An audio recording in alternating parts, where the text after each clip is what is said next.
Welcome to Legion Builds, where I guide you on how to bring fictional characters into Dungeons & Dragons. This video and all my content is made possible by my Patreon supporters, and it's dedicated to everyone who subscribed to my channel. Thank you all so much for supporting the channel and enjoying the work. Don't forget to check out my Patreon, where today you can help decide next week's new video. We're diving back into the Apex games with Bloodhound versus Revenant.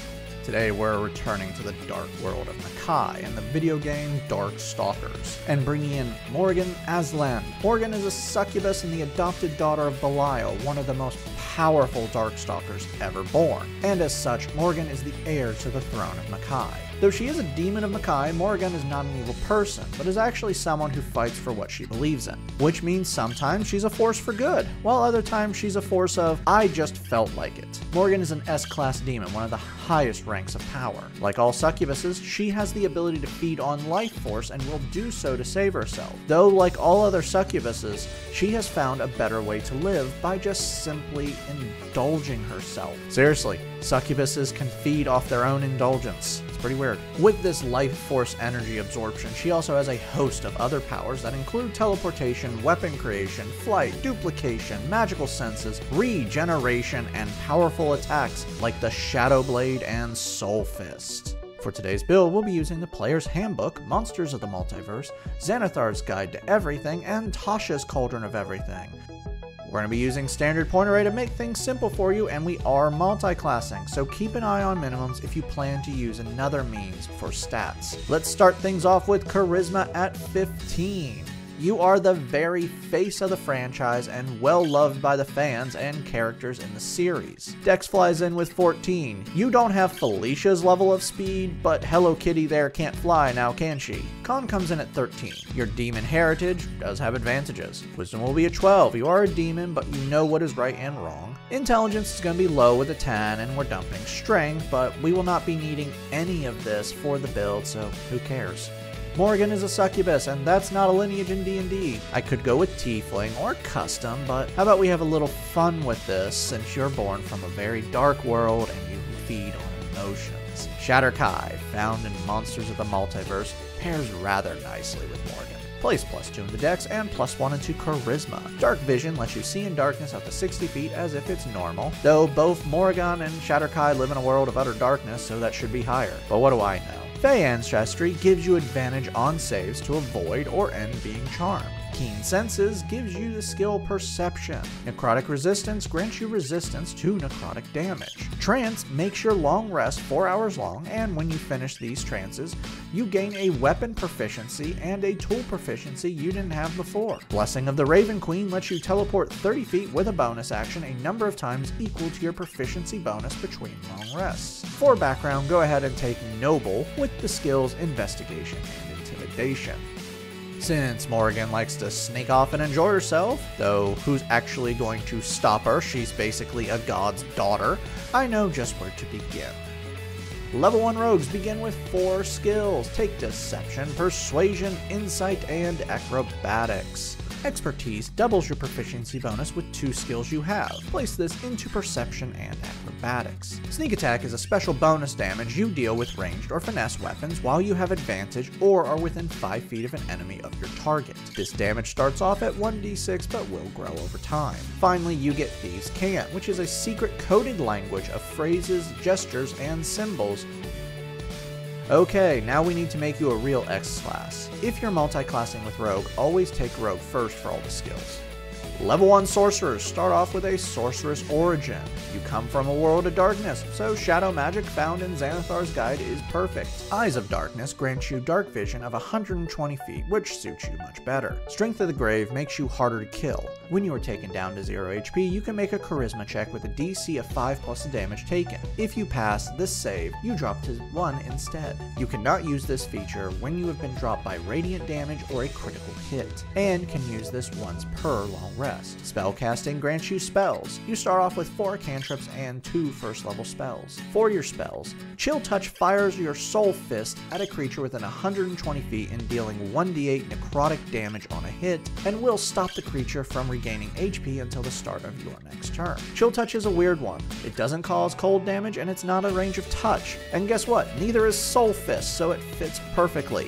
Sword Burst lashes out at all creatures within 5 feet of you, forcing a dex save and dealing 1d6 force damage. Magic Missile fires missiles from you, which is actually in the game, such a weird series, and auto hits targets within 120 feet and dealing 1d4 plus 1 times the number of darts. Shield adds 5+ to your AC as a reaction and stops Magic Missile from hitting you. You have 2 more cantrips, go nuts. Level 2 rogues gain Cunning Action. Dash, Hide, and Disengage are now bonus actions to you. Your character level 3 now, and your Blessing of the Raven Queen receives an upgrade. Now when you teleport using your blessing, you can gain resistance to all damage until the start of your next turn.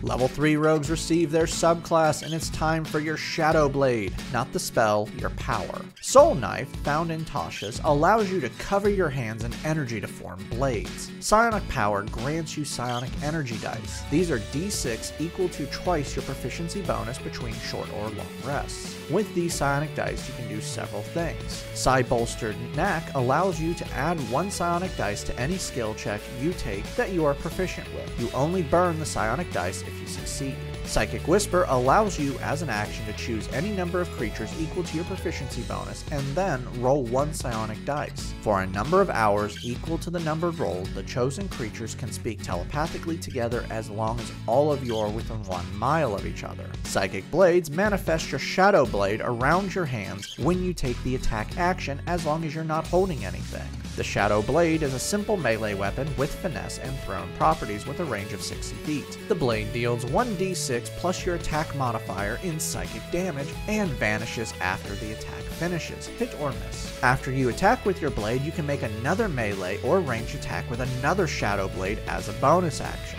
but this damage is 1d4 instead of 1d6. Steady Aim uses your bonus action to give you advantage on your next attack on the turn you haven't moved. After you use this, you can't move till after your turn. Your Sneak Attack is now upgraded to 2d6 extra damage.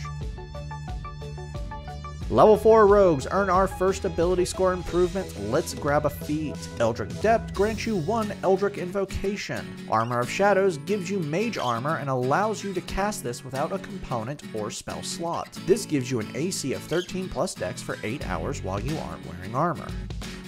Your character level 5 now. Chill Touch and Sword Burst now do 2 damage dice each.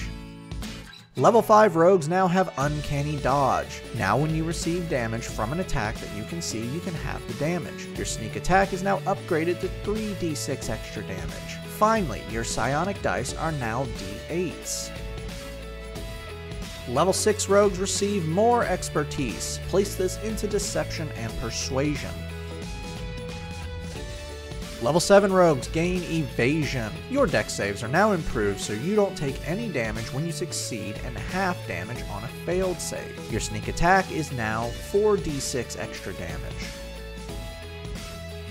Level 2 sorcerers now have Font of Magic. This gives you sorcery points equal to your sorcery level between long rests. Right now you can burn sorcery points to regain spell slots or burn spell slots to regain sorcery points. For your new spell, Charm Person lets you target 1 humanoid within 30 feet and force a wisdom save. If they fail, they are now charmed by you for 1 hour and see you as a friend. The charm will stay in effect until the spell ends or you harm the target. When it ends, they will know you charmed them. Level 3 sorcerers receive Meta Magic. These are options that you can spend sorcery points on to alter your spells. For your Meta Magic, Quicken Spell allows you to change a spell with a casting time of 1 action into a bonus action for 2 sorcery points. This will let you spam Soul Fist. Empowered Spell allows you to reroll damage dice for 1 sorcery point. You can reroll a number of dice equal to your Charisma modifier. You also receive 2nd level spells. For your new spell, Misty Step is a 30-foot teleportation you make with a bonus action. Finally, your Eyes of the Dark are upgraded and you receive the spell Darkness. This lets you create a 15-foot radius sphere out to 60 feet and no one can see through this darkness unless they have something that does allow them. Like you do. If you cast this spell by spending 3 sorcery points, you can see through the darkness you create. This spell lasts for 10 minutes while you maintain it. Level 4 sorcerers earn another ability score improvement. Place this into Charisma for better spell attack and DC. For your new spell, Featherfall stops all fall damage on up to 5 creatures with a reaction. You also have a new cantrip, have fun. Your character level 11 now. Chill Touch and Sword Burst now do 3 damage dice each. Level 5 sorcerers have 3rd level spells. For your new spell, Fly gives you a flying speed of 60 feet for 10 minutes while you maintain the spell. Level 6 Shadow Magic Sorcerers gain Hound of Ill Omen. This lets you summon a shadow creature to fight for you for 3 sorcery points. This is supposed to appear as a dog, but as long as it's a medium-sized creature, who cares? You know, like another version of you. Yeah, I know it's not Lilith, but this will work. This shadow creature uses the Dire Wolf stat block found on page 321 of the Monster Manual and has temporary HP equal to half your sorcery level. This creature can also move through other creatures and objects, but can't stop in the same space as another creature or object. When it starts its turn, it automatically knows where its target is, and when it's within 5 feet of the target has disadvantage on all saving throws. This lasts for 5 minutes or until it hits 0 HP. For your new spell, Disguise Self covers you in an illusion for 1 hour. This illusion makes you appear however you want, and you can seem 1 foot shorter or taller if you desire. This is just an illusion though, and if you are touched, they will know. Level 7 sorcerers receive 4th level spells. For your new spell, Vampiric Touch lets you punch with a giant magic drill. Seriously, this is a move she can do in the game. This game is so weird and awesome. You make a melee spell attack and deal 3d6 necrotic damage on a hit, and then you regain half the damage in HP. You can maintain this spell for 1 minute and keep using it each turn. Level 8 sorcerers earn another ability score improvement, Cap Off Charisma. For your final spell, Charm Monster is an upgrade of Charm Person, but can now target any creature other than a humanoid. Level 8 rogues earn another ability score improvement, Bump Up Dex for better attack damage and AC. Level 9 Soul Knife rogues receive Soul Blades. This gives you more abilities to use your psionic dice with. Homing Strike allows you to add a psionic dice to a missed attack with your psychic blades. If the attack hits, you expend the psionic dice. Psychic Teleportation allows you to throw one of your psionic blades with a bonus action. Rolling a psionic dice, you can then teleport 10 times the dice result. Your sneak attack is now upgraded to 5d6 extra damage. Your character level 17 now. Chill Touch and Sword Burst now do 4 damage dice each. Level 10 rogues earn another ability score improvement, Cap Off Dex. Level 11 rogues gain my favorite feature, Reliable Talent. Now when you roll a skill check with a skill you're proficient with, you can never roll lower than 10. Your sneak attack is now upgraded to 6d6 extra damage.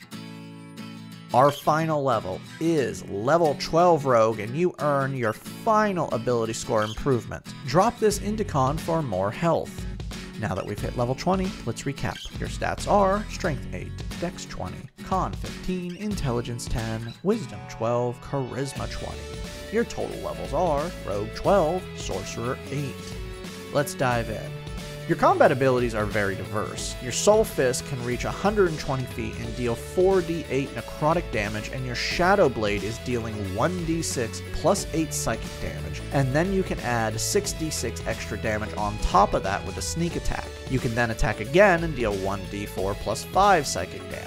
You also have missiles that auto-hit, can drill your enemies that does 3d6 necrotic damage, and summon a shadow to fight with you. Your movement is good with several 30-foot or more teleportations you can fly, and several movement abilities that are bonus actions. To round it all off, you have an AC of 18 and decent health for a spellcaster, with 135 taking the average. Downside. Not much to not like. Your strength score is low, but spells don't target that, so those that can have to get close to you. You also have resource management, so you have to pay attention to that with 8 sorcery points and 12 psionic dice. But you don't have a whole lot to blow those on, so it shouldn't be much of a problem.